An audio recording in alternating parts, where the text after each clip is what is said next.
సాంప్రదాయాల్లో మాల అంటే కేవలం ఆభరణం కాదు, జపశక్తిని నిల్వ చేసుకునే పవిత్ర సాధనం. అలాంటి మాలల్లో అత్యంత శ్రేష్టమైనది ఒరిజినల్ స్ఫటికమాల. పురాణాలు, యోగతంత్ర సాంప్రదాయాల ప్రకారం స్ఫటికం అత్యంత శుద్ధమైన తత్వాన్ని కలిగి ఉంటుందని విశ్వాసం. ప్రత్యేకంగా శివపురాణం మరియు జప సాంప్రదాయాల్లో స్ఫటికాన్ని శివతత్వాన్ని, శాంతితత్వాన్ని ప్రతీకగా పేర్కొంటారు. స్ఫటికం మంత్రశక్తిని గ్రహించి నిల్వ చేసుకునే లక్షణం కలిగి ఉంటుందని పెద్దలు చెబుతారు. ధరించటం వల్ల మనసు ప్రశాంతంగా ఉంటుంది.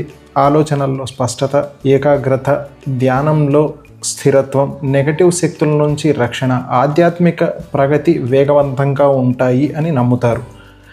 జపానికి స్ఫటికమాల చాలా శ్రేష్టమైనది అంటారు. మంత్ర ఉచ్చారణ శక్తి పెరుగుతుందని జప సాంప్రదాయం చెబుతోంది.